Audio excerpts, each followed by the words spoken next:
You are tuning into the LEHI, Low Ego, High Impact Mindset podcast. I'm your host, Volkan Emre, along with a dynamic team of Kellogg School of Management alums.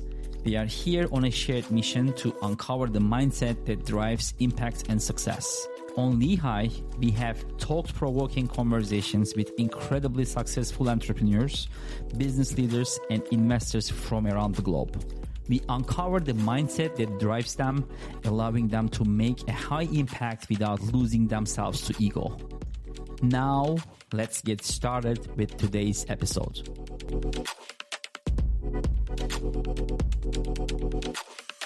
Today, we are hosting Ashish Sinha, a distinguished nonprofit leader in the U.S. democracy space.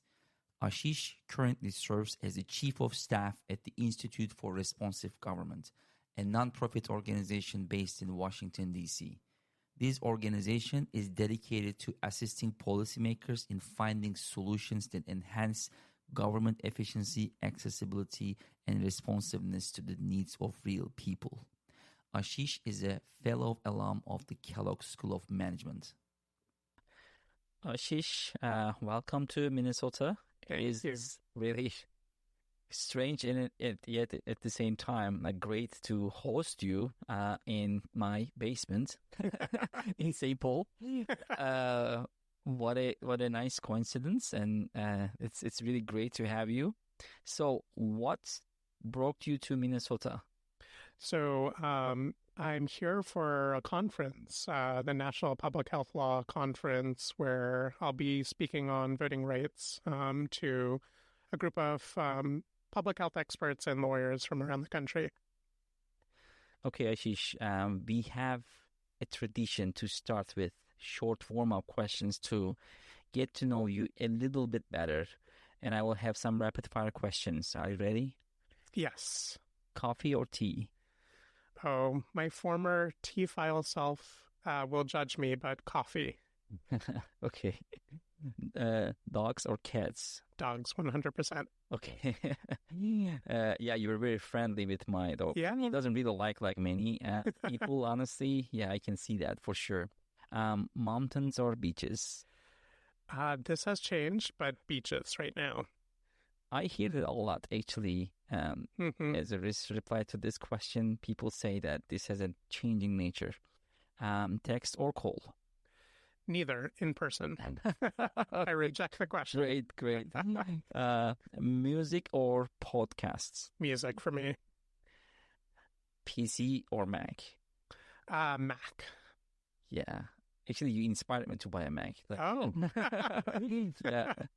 So, drive or fly? Fly. I think going to Kellogg twice a month has certainly, flying from Washington, D.C., I think you have to love flying to be able to maintain that routine for 2 years. And also your job, you travel a lot. I travel a lot, yeah. What's worse, dishes or laundry? Ooh, dishes. I'm very happy to be married to someone who loves doing the dishes, and I love doing the laundry, so we are clearly meant to be together. Nice. It's also rare, actually. So far, the vast majority of the guests, they found laundry worse. So it was good. So thank you very much. And maybe with that, so you and I, we are classmates from Kellogg's Executive MBA program. We both went to Evanston, Illinois for 2 years. I traveled from St. Paul, Minnesota, and you commuted from Washington, D.C. So tell us what you do and who you are and what you do. Yeah, so I, for a long time, have worked in the U.S. democracy space. And what that means is I work on shaping, hopefully, good election policy that allows more people to participate in our elections and allows for a more representative democracy. And that's who you are, and you're currently working for a DC-based nonprofit. Yeah, that's right. So I work for a nonprofit called the Institute for Responsive Government. We work on sort of a wide range of election issues, but also broader than that, we tackle a wide range of issues around how can government better serve its people's needs?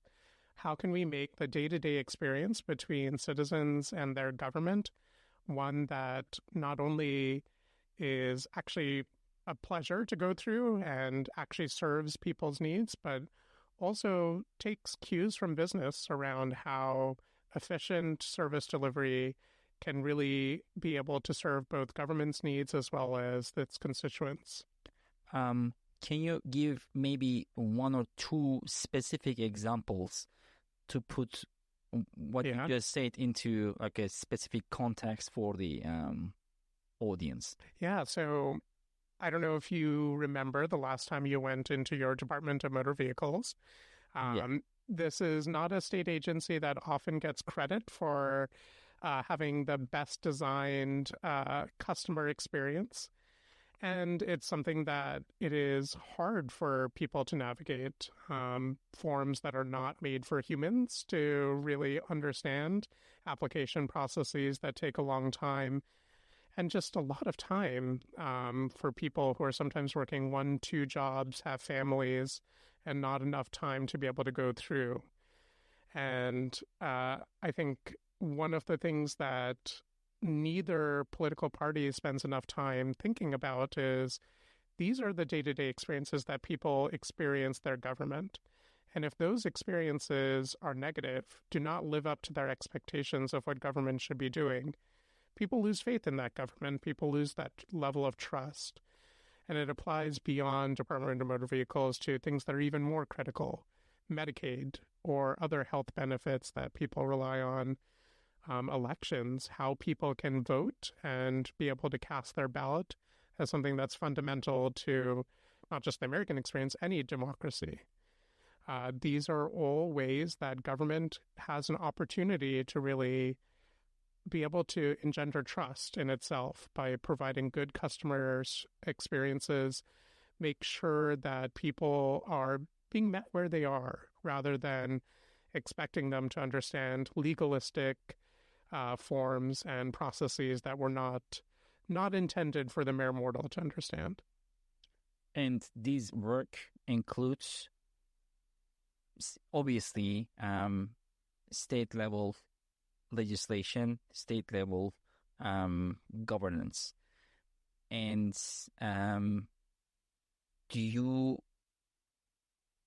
are you focusing on like a certain region, or in your line of work, are you covering the entire United States? I would say we aspire to cover the entire United States, but I would say that while we are a national organization and we work on state policy across the United States, there's certainly some states that sort of rise to the top, and those are ones where we see the most need, either on the election side where there's just more opportunity for the state to do a better job in terms of how it administers elections, and also sort of do a better job of creatively reaching communities that are not currently engaged in our election process. We firmly believe that if more people are participating in government by casting their vote for representatives, that you will have a society that is stronger as a result, one that responds to the needs, not just of those few who decide to show up, but really of the entire citizenry of the country.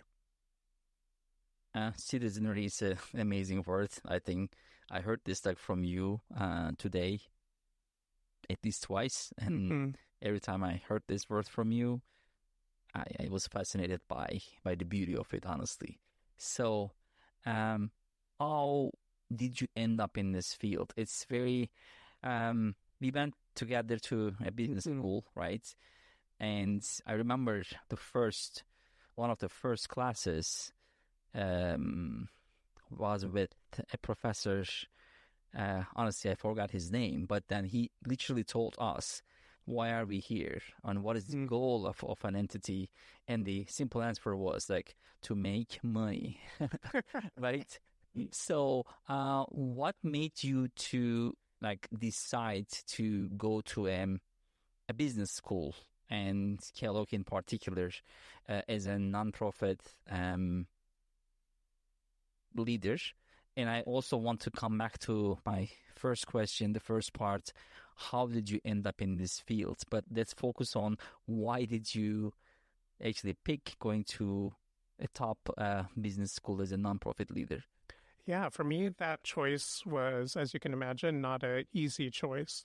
In my field, there are not many people who have an MBA. And so I had to be convinced that even any type of graduate studies was the right choice for me, and then went through a process of trying to figure out what would be the type of program that not only would help me develop the skills and capacities that I thought I needed at the point of the career that I was in 2021, but also would add something unique to my field.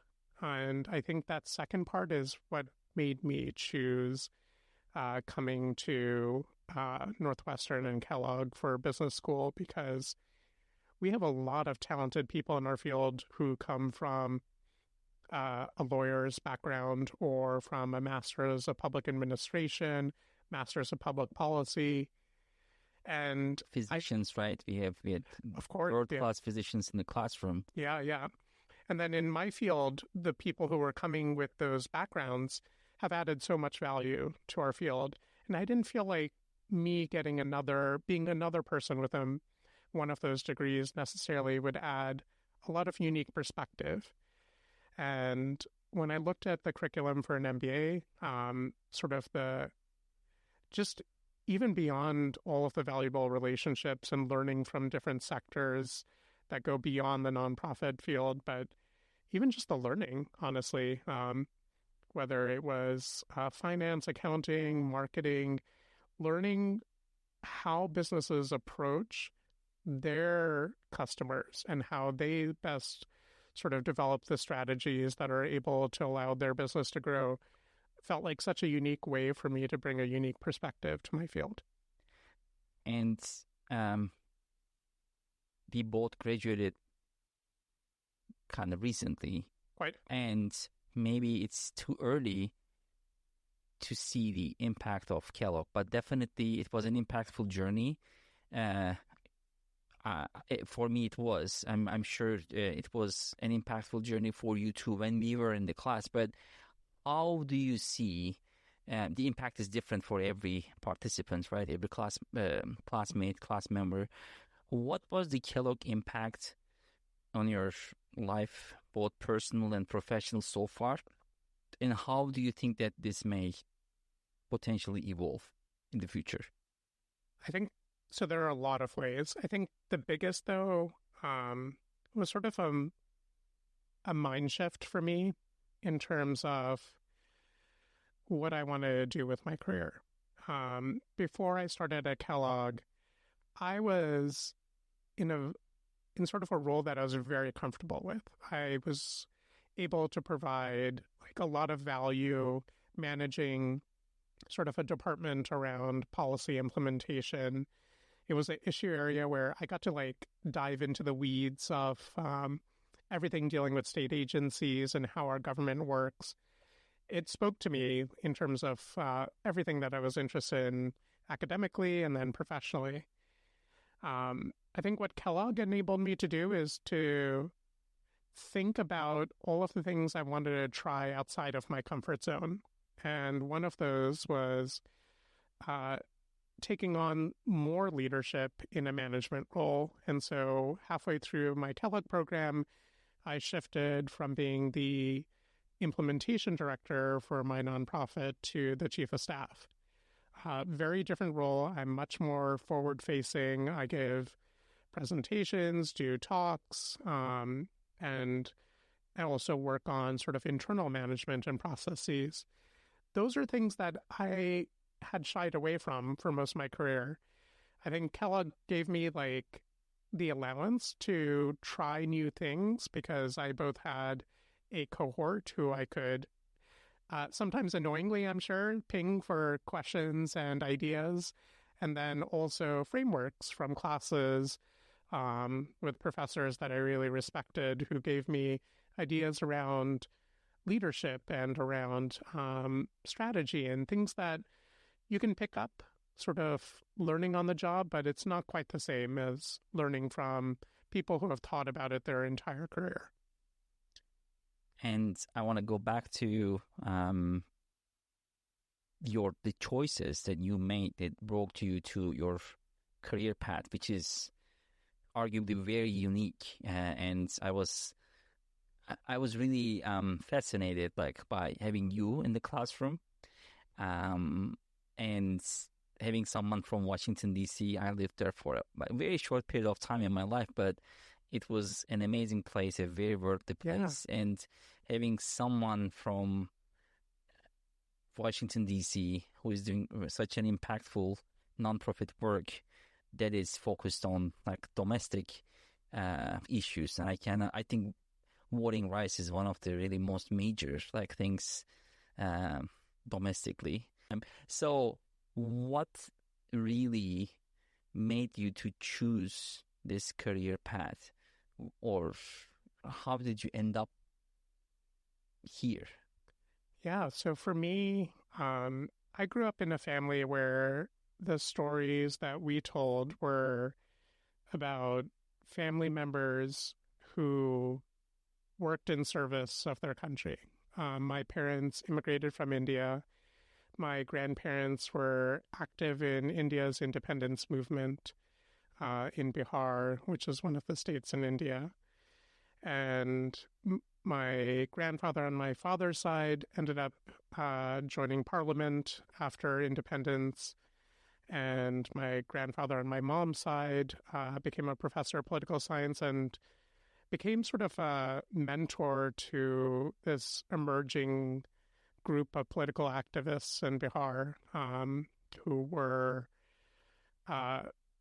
sort of agitating for equality, particularly caste equality, as well as political reform within a state that had suffered a lot under colonial rule. And so these were sort of like the stories I heard about my family growing up in the United States. My dad, when he came to the United States, he first actually worked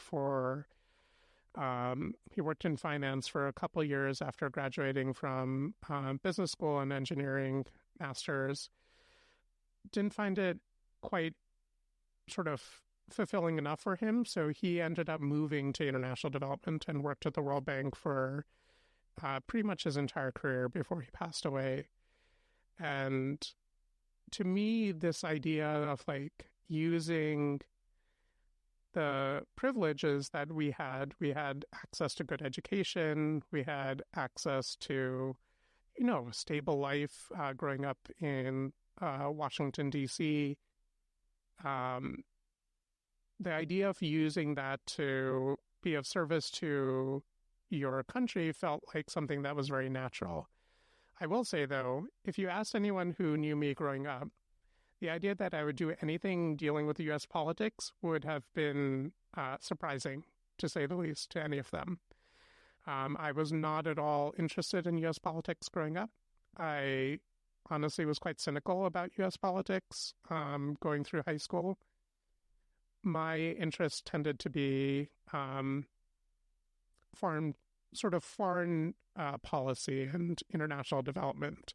So my goal when I was in university was international development 100%, sort of following in my father's footsteps.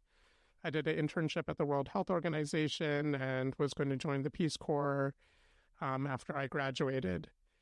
And if it wasn't for a very big big change, I think that's probably the course I would have taken. I would have been happy sort of doing that. But when I graduated undergrad, my father fell sick with cancer and he passed away. And I wanted to be close to family. And so the idea of joining the Peace Corps and going to another country just felt like the wrong time for me.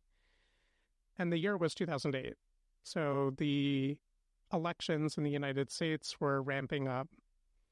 I got very excited about a candidate who was running in the primaries and felt like I'm a U.S. citizen. I studied political science in undergraduate, and the least I could do was show up for a campaign in an election that I had strong feelings about.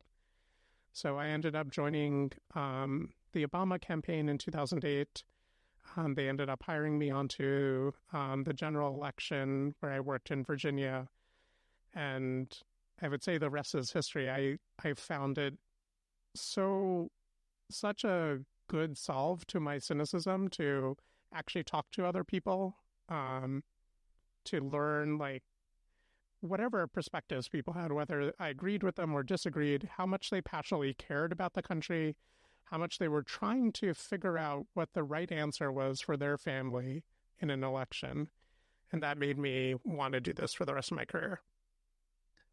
So while you were talking as a person with experience in international nonprofit industry in Washington, D.C., when I was following your story, the moment like you say Peace Corps, I said, oh my God, he's in the making for an amazing international nonprofit career. So, yeah, I also remember 2008, like very vividly. I was in Istanbul, and I happened to I was connected with some American expat friends who were in the Democrats Abroad, I would say, initiative. And for the first time, I could witness watching the election results in a movie theater in Istanbul with this group of people, Democrats Abroad. And it was like one of the, I remember there were maybe 100 people in that movie theater, but it felt like 2,000 to me. Like the excitement was really very high. That's so cool. And I also lived during Obama years, my years in DC kind of overlapped with Obama, and his daughters were going to a school close to my house, one block away. And sometimes I could see literally Obama coming and picking her daughters up from that school. It was surreal for me. And now having this journey back to 2008 brought these memories. But DC is such a unique place, and you were really in the making for an amazing international nonprofit career, I will say. Allow me to ask you, where did you do your Peace Corps? I was supposed to do it in Morocco, but so when my father got his diagnosis, I postponed it for 24-day loss, by the way. Yeah. Oh, of course. Yeah. Thank you. So I postponed it for 6 months, hoping that we would be in a better place at that point. When he passed away, it didn't seem like a good time for me to go to. Because it's a very long commitment. It's 3 years, right? Yeah. 3 years. 2 years and 3 months. So you do 3 months of training and then 2 years of your placement. So they themselves say if you've had immediate family member who has either been sick or passed away, that they recommend that you postpone it. So originally my goal was to do something in the interim, hopefully something productive with my time. I applied to a few different places, and then I saw that the campaign was ramping up, and so I sort of stumbled onto it. Probably it's sliding door moment for you, right? Yeah. This is a question that I like to ask in the podcast, the sliding door moments. And I think for you, joining the campaign was a sliding door moment. I think if I had not done it at that point in my life, I probably would have had a very different career. Not any worse or better, but totally different than where I've ended up. And I don't think I've had any regret about where my career has gone. I've enjoyed this way of being of service. It's a very dynamic field that you are in right now. Every election is different. Every election in a different geographical location is different. And there's a lot of ambiguity in each and every of them, right? And how do you deal with this level of ambiguity And in my case, I mean, if I were in your situation, I will be super anxious to have to be in a situation like yours. How do you deal with uncertainty and ambiguity, and how do you stay focused in your role? Yeah, that's a great question. I know a lot of people in our cohort had careers where they've also had to deal with sort of high stress and high uncertainty. I think for me, what was helpful for me was history. Um, Learning sort of the history of both social and political movements throughout time, where you have countless people working on reforms over generations. And sometimes their work may not lead to a victory or may not lead to the impact that they're looking for, even in their lifetime, but that they had a role in helping shape and helping set the foundation for the eventual progress that the country sees. You saw this in the civil rights movement, where this was not like Martin Luther King appeared one day and was able to create a movement that succeeded in so many different ways. It very much was built on the hard work of countless generations of both Black activists and allies across the country who built the foundation for that political movement to have a success through the 60s and 70s. And similarly, I feel like for me, I think it's been helpful to learn that the work that I'm doing, even when there's significant uncertainty, even when there's significant adversity, that the role that we have is in doing what we can with the capacities that we can for as long as we can, the work towards making the values that we hold, I think, as dearly as sort of the values that sort of helped found the country, to make sure that those values have an impact in the work that we do. And I think that makes me feel some degree of comfort, regardless of what the outcome is. Obviously, nobody likes to lose. Nobody likes when there's adversity in their work. But it gives me a sense of purpose that my work is helping contribute to this overall arc that the country's on. I'm curious. You sat in a classroom with really very motivated business leaders, hardworking, motivated, achieved like business leaders for 2 years. How do you see them like in politics? Like, this may be an awkward question. No. Maybe I should put it into like a more specific context. But yeah, you spend a lot of time with a lot of like business-oriented, more highly motivated people for 2 years. And vast majority of them probably don't have any interest like in being in politics. How do you see them in politics if they want to be involved? Honestly, I hope many of them do. I think similar to you, very much love our cohort from Evanston. And I think what makes a country succeed is having people with, even with diverse perspectives, but with the ability to have this low ego, high impact mentality that Kellogg, I think, rightfully focuses on within its culture, actually take hold and take root in those who represent the country. So within our cohort, there will be people who I agree with on so many issues and people who I disagree with on many issues. Yet I find if the members of our cohort wanted to run in politics, whether I agreed or disagreed, I would be so enthusiastic about them taking that step.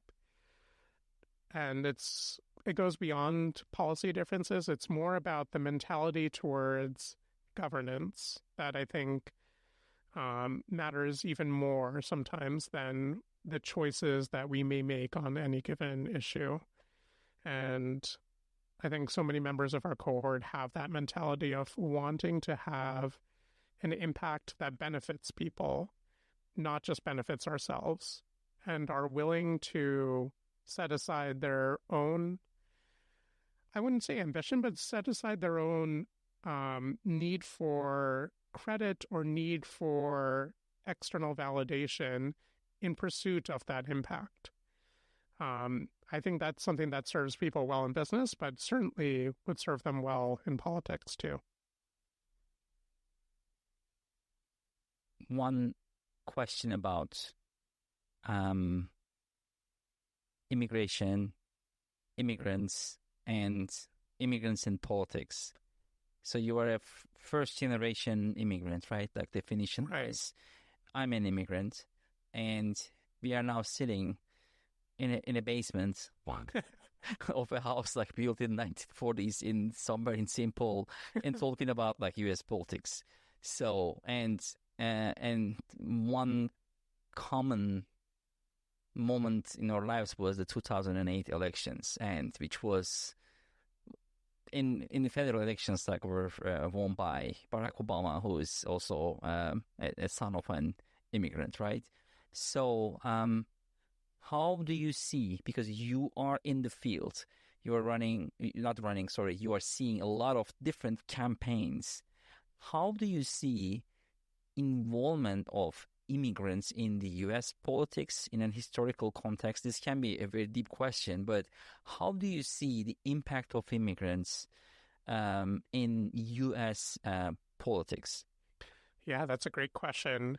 I think one thing that I've learned through my career is just each immigrant community brings so much that is new to the United States. So it's hard to classify all immigrants with the same brush. They come with different histories, different cultures, different perspectives. And I think the idea of America that has always appealed to me the most. It's not one that's always practiced, but I think the one that we should aspire to is the one where we define ourselves as a nation of immigrants, that we are not a country that's tied to identity as its core organizing principle, but rather a country that is tied to the aspiration to do better, to provide a better life for future generations. And I think to essentially to be able to keep on the sort of progress that the country has made over time. And I think immigrants have such a keen value of that. They risked a lot to come to the United States. They left their support systems. They left their comfort zone, whatever that may be. In some cases, they came as refugees, escaping either war or economic conditions that were terrible for their families. And I think the idea of an optimistic future is something that immigrants bring. It is what sort of pushed many of us or many of our families to come to the United States. And I think that's something that makes the United States continue to get renewed generation after generation, as long as we remain open to immigrants, remain welcoming of immigrants, and empower immigrants to be active in both political and social life.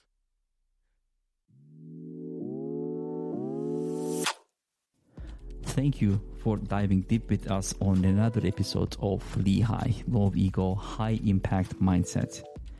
Join us every week as we discover the stories, strategies, and insights that will empower you to grow personally and professionally.